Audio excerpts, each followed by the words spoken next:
Aujourd'hui, je vais vous donner des nouvelles de la République démocratique du Congo. C'est un pays qui sort de presque 10 ans de guerre, un pays immense parmi les plus pauvres au monde. Et les élections démocratiques qui se sont tenues en 2006 sont évidemment une avancée en termes de gouvernance, mais est-ce qu'elles vont suffire à restaurer la stabilité dans ce pays? Alors essayons de faire connaissance. Voici la RDC, la République démocratique du Congo. Sa capitale, c'est Kinshasa. Ce pays, c'était le Zaïre jusqu'en 1997. Et avec 2 300 000 km², c'est l'un des plus vastes États du continent africain, à peu près 4 fois la France.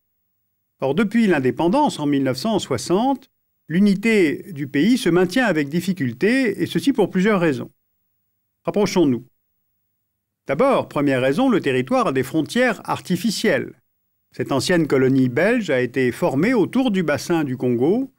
Le fleuve fut l'une des voies de pénétration du pays au moment de la conquête coloniale au XIXe siècle. Le pays a une ouverture sur l'Atlantique qui est très réduite, 37 km, soit un petit peu plus que la largeur du delta. Le deuxième facteur qui s'oppose à l'unité de ce pays, c'est la grande diversité ethnique.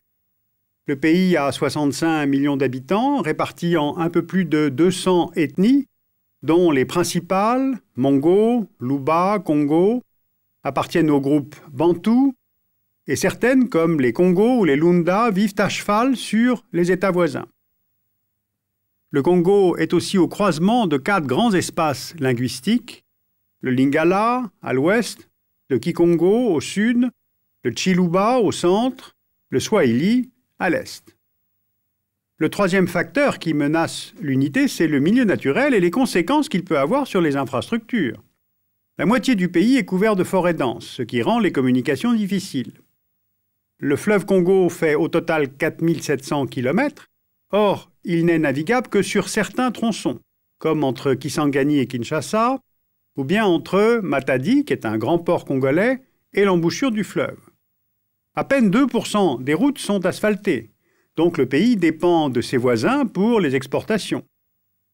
Si on prend par exemple Katanga, on voit bien que la région est mieux connectée par voie ferrée avec les pays voisins et les ports d'Afrique australe qu'avec Kinshasa, la capitale.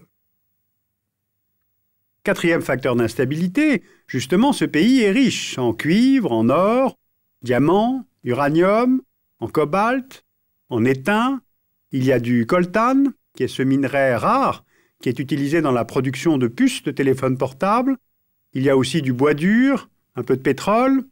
Eh bien, ces ressources sont attractives et évidemment, elles suscitent des rivalités de pouvoir. À l'intérieur du pays, car ces matières premières garantissent une rente, qui d'ailleurs a surtout profité à l'élite politique et non pas à la population. Plus de 75% des Congolais vivent avec moins de 1 $ par jour, mais aussi des rivalités à l'extérieur, donc à l'échelle régionale. Ces richesses ont entretenu les conflits qu'a connus le Congo à partir de 1996. Alors pour comprendre, changeons d'échelle. La RDC a 9 voisins. La Zambie et l'Angola au sud, le Congo-Brazzaville au nord-ouest, la République centrafricaine et le Soudan au nord, l'Ouganda, le Rwanda, le Burundi et la Tanzanie à l'est. Or, le génocide qu'a connu le Rwanda en 1994 a eu des conséquences directes sur la stabilité du Congo. Rentrons dans le détail. Plus d'1 million de Hutus venus du Rwanda voisin s'enfuient en 1994 et s'installent dans la province du Kivu en RDC, qui s'appelle alors le Zaïre. Or, parmi ces Hutus se trouvent des milices ayant participé au génocide rwandais.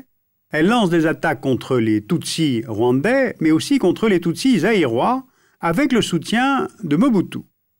Ce qui fait qu'en réaction, le Rwanda, dirigé par les Tutsis, et son allié ougandais, se mettent à appuyer les mouvements d'opposition au pouvoir de Mobutu. Le principal mouvement est dirigé par un certain Laurent Désiré Kabila.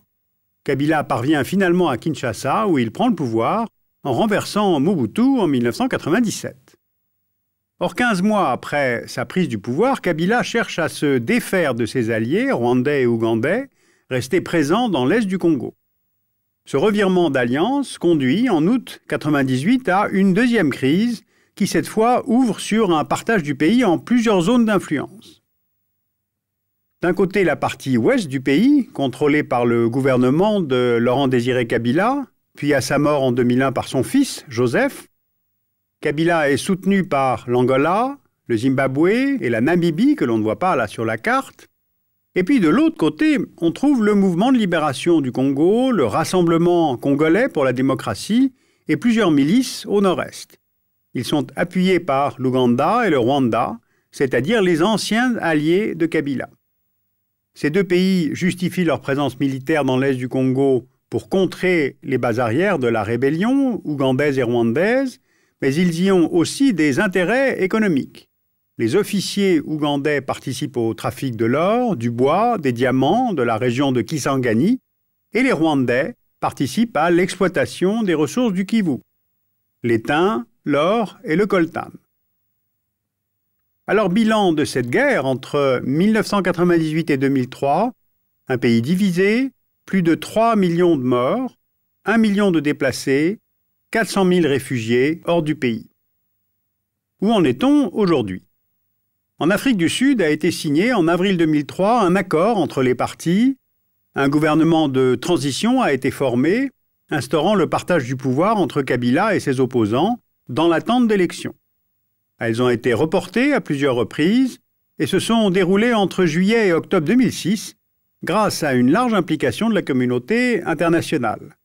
Les Nations Unies, dans le cadre de la MONUC, ont déployé 18 000 soldats et policiers, principalement au Kivu et en Ituri, pour un budget de près de 1 milliard de dollars par an. C'est la plus importante mission de maintien de la paix de l'ONU dans le monde, à la fois en termes d'effectifs et en termes de budget. L'Union européenne aussi a envoyé en urgence la force Artemis en Ituri en 2003, puis en 2006 la mission de l'EUFOR, 1000 hommes à Kinshasa, pour préparer les élections.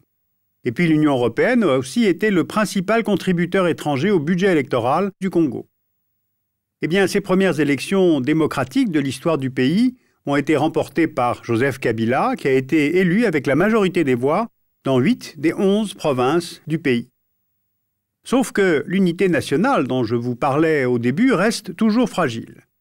D'abord parce que certaines régions de l'est du pays restent soumises à l'influence de groupes rebelles, comme les forces d'autodéfense du Nord Katanga ou les guerriers Maï-Maï au Kivu, et face à ces mouvements, l'armée congolaise est encore mal organisée. Le deuxième défi à relever, c'est celui de l'équilibre financier entre les provinces.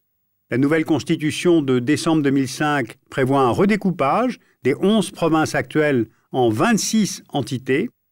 Ces nouvelles provinces géreront 40% du revenu national, ce qui revient à quadrupler leur budget actuel. En fait, il s'agit de limiter les tendances sécessionnistes, comme ce fut le cas au Katanga en 1960. Des provinces comme le Kasaï attendent beaucoup de cette décentralisation afin de profiter des revenus du diamant. Même chose au Congo central. C'est une région relativement stable qui attire les investisseurs étrangers pour son potentiel hydroélectrique et son pétrole. Mais il y a aussi des provinces plus enclavées qui ont moins à gagner de cette décentralisation car elles ont peu de ressources naturelles. Alors voilà donc quelques éléments qu'on peut retenir sur ce pays immense, parmi les plus pauvres au monde. La tenue d'élections démocratiques, celles qui ont eu lieu en 2006, évidemment, c'est une bonne avancée en termes de gouvernance de l'État. Aujourd'hui, il reste à construire des infrastructures de transport, consolider les fonctions de l'État et limiter, bien sûr, le phénomène de corruption, désarmer les milices pour former une armée nationale, avec toujours cette même question. Est-ce qu'il faut amnistier les anciens chefs de guerre par souci de tourner la page politique, ou au contraire les condamner par un tribunal interne ou un tribunal international, par souci de rendre la justice qui parfois peut réparer les souffrances.